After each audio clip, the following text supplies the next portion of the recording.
Hello everyone, it's Mr.FalconPunch 9000!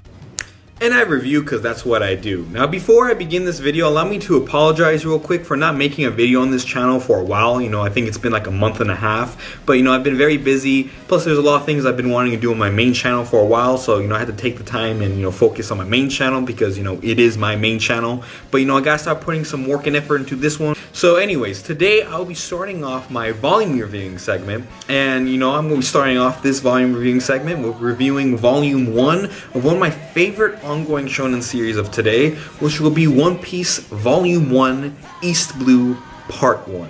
The way these volume reviews will be going down is that I'll start off with a summary of what happened in the volume. However, these summaries I'll try to keep very brief, since I assume by watching these volume review videos that you have already read the volume for yourself. Plus, I'm not really the biggest fan of repeating things I've already read, and I would rather talk about how I felt about the volume as a whole for its content rather than just repeating what I just read to you guys on the camera. After the summary, which I'll try to keep brief, I'll give you guys my thoughts and opinions of what happened in the volume, and after that I'll grade this volume with a letter grade, and then I'll tell you guys my favorite moments in this volume as well as favorite panels if there is any. So now, with that being said, let's begin this volume review.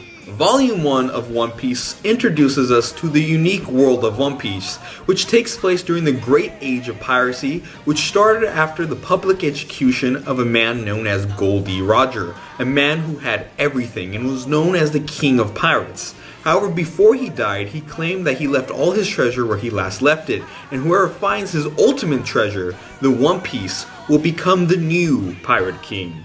And this inspires many pirates from around the world to go on a great adventure for the mysterious One Piece.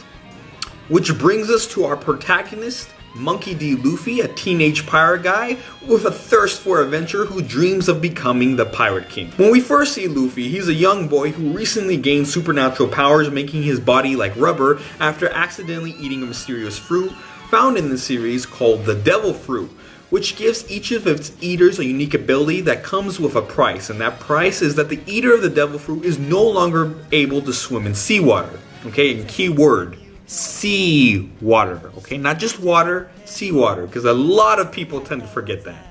During this backstory of Luffy, we see his relationship with another pirate known as Red Hair Shanks, who is pretty much Luffy's role model, who later saves Luffy from dying while sacrificing his arm in the process, which happens after a chain of events that started with mountain bandits and ended with a sea beast.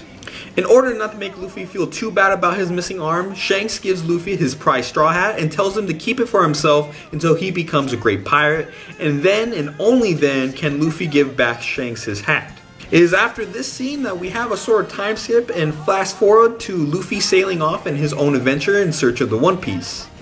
Now Luffy starts off his grand journey in search of the One Piece very small. I mean, he has absolutely no crew and doesn't even have a proper boat, since he's using basically a rowboat, which for someone who can't swim in seawater due to his devil fruit and going out on a journey in the middle of the ocean really isn't the smartest idea. But then again, like so many shonen protagonists before him, Luffy isn't really the smartest guy around, but I'll get into that later on. And pretty much the rest of this volume basically follows Luffy on his early start to his grand adventure, as he gets into trouble with a group of pirates led by the cruel and ugly pirate woman known as Avita, and saves a young boy named Kobe, who is taken hostage by the Avita pirates, who also has dreams of becoming a marine. And also later on in this volume, he gets his first crewmate slash nakama or friend after saving him from corrupt marine officials, and reluctantly joins Luffy on his adventure. And this crewmate is known as Pirate Hunter Renoro Zoro. Okay? Zoro. Not Zolo. Zoro. Okay? Okay, Viz Media, thank you for, publishing One Piece and everything, but Zoro. Okay, Zolo is stupid. It's Zoro, god damn it. And from this volume alone, Zoro is easily one of my favorite characters in this series, since the dude is just freaking badass. I mean, he's a swordsman. Swordsmen are cool, and plus, I just love his way of using swords, since he doesn't just use one sword, or not even two swords. He uses 3 swords, two in his hands and one in his mouth, and it is just really cool to see how he fights using this 3-sword style, or Centauryu, which it's just awesome, and Zoro's just a beast. Zoro, like Luffy, also has a dream. However, Zoro's dream is to become the greatest swordsman in the world after a promise he made to an old friend, and even threatens Luffy that if he ever interferes with his goal, he will kill him. So, we know Zoro, he's serious business. He doesn't play around. And as Luffy and Zoro sail off, leaving Kobe behind so he can become a marine, another strange chain of events happen as Luffy is taken away from Zoro by a giant bird and is thrown off somewhere far off, where he saves a pretty girl from pirate goons working for a pirate known as Buggy the Clown, who are chasing after this girl in the first place because she stole something from them. After Luffy defeats these pirates and saves the girl, she then asks Luffy, without knowing that Luffy himself is a pirate, if he would like to join her in stealing from the other pirates around the area. And with that, this volume of One Piece ends. Now, this was a fine start to One Piece, which is currently one of the top manga series in the world, being constantly #1 in numerous rankings and being part of what is now known today as the Big Three. This volume of One Piece had many things to enjoy and literally got me hooked into the series, and after reading this volume, I eagerly anticipate to read the next volume. The adventure and world building, which seems to have great promise as it already seems so unique and vast within only the first volume, that I just can't wait to see the rest of the world in the series as the series goes on. There's also plenty of comedy, and the comedy in this series is pretty damn good. It's very hilarious and funny, and you get a lot of chuckles out of it. Plus, there's plenty of pirate action and, bits of drama sprinkled here and there, such as Luffy's backstory, which helped make Luffy more of a character to root for. And then there's also Zoro's backstory, which was a bit sad, but the way his friend died was a bit stupid. I mean, stairs? Like, really? Stairs? Like, there was a better way that kid could have been taken out, but, stairs? The art in this series is also pretty good. While people do tend to criticize the art for One Piece overall due to its art style, which is severely different from many manga series out there today, but I have to say the art truly fits the series extremely well, since I really can't imagine any other art style being for this series, since the art style is it's One Piece. It's very distinctive, and it's a bit cartoony, but it can be very serious at times. And the character designs are very, very awesome. You can have your wacky looking characters, and then you can have your seriously cool looking characters, and then you can have all these weird animals thrown in, since I guess Oda really likes drawing animals. As of now, Luffy is a pretty good protagonist. While he has many similarities to previous shonen protagonists before him, such as not being smart, being very strong in the beginning, very trusting, and almost having a seemingly endless appetite. However, there's something about Luffy, despite the many cliches that surround his character, that kind of make him rather unique. Plus, he makes rubber powers seem really cool. I mean, at first when you hear someone with rubber powers, you don't really take it seriously because it kind of sounds silly. But, once you see Luffy in action, you realize that rubber is pretty damn badass. I mean, you don't want to mess with the Gum Gum pistol, man.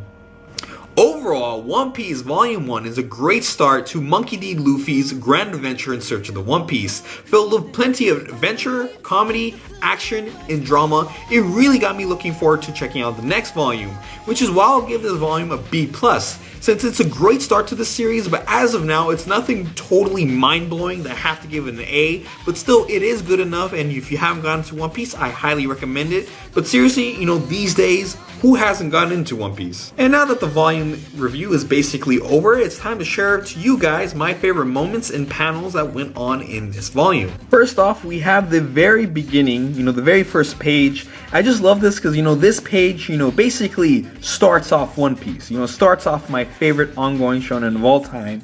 And Goldie Roger, we don't know much about him yet, but, he's really cool. I mean, he basically died with a giant grin on his face, and that's just badass. And with his death, he started like literally a revolution around the world, and if that's not cool, I don't know what is. Then we got this scene where Shanks basically sacrifices his arm, which was a very emotional moment, which can be also said for this scene where Shanks gives his signature straw hat to Luffy, since it's a very important thing for Luffy, his straw hat, that's his prized possession, and this was a very important moment in his life, which is why I really do like this scene. And then we have this scene right here, Gum Gum pistol. I told you, You do not want to mess with Luffy's Gum pistol. I mean, he literally just knocked out this giant sea monster with one hit. You know, it was a one-hit KO. And then we have this scene where Luffy just basically, you know, beats the shit out of Alvida. And the reason why I like this scene is because it kind of shows that Luffy really doesn't give a crap, you know? If you get in his way, he'll just beat you. It doesn't matter if you're man or woman, he just doesn't care. You get in his way and he will fight you. And I kind of like that aspect about his character. Then we got this scene where we're pretty much introduced to Zoro, and I just love how badass he looks. I mean, we don't even, you know, see his face yet, but like it just looks so cool the way he's on that cross. Like it just looks awesome. And you know, I also like Axe Hag Morgan. I mean, I don't really like him that much as a character, but in terms of character design, you know, I just like the design. I mean, that whole axe hand and the way his face is, it is pretty cool. Then we got this scene where Luffy bounces back the bullets. I don't know, I always like it when Luffy bounces back bullets. It just always seems pretty cool. Plus, you know, Luffy's pose right here is pretty damn awesome. And, you know, Kobe's and Zoro's reaction is just awesome as well. I mean, look at Zoro's face. And then this scene is also pretty beast. I mean, this is when we see Centauryu in action. And just the way Zoro is posed right here is just badass, and the way he has all these marines just hovered around him, and you're like, just beast. Zoro is badass. And then here we have Luffy and Zoro kicking ass with each other, which, you know, is never a bad thing. It's always a welcome thing for me. Then I also like this scene right here because, you know, this scene shows that Kobe does have a pair of balls hidden under his pants. And then I also like this scene because it shows how serious Luffy is about his hat. Like, you know, like, don't touch the hat. You know, he just punched this dude in the face for touching his hat. Which, you know, is just awesome.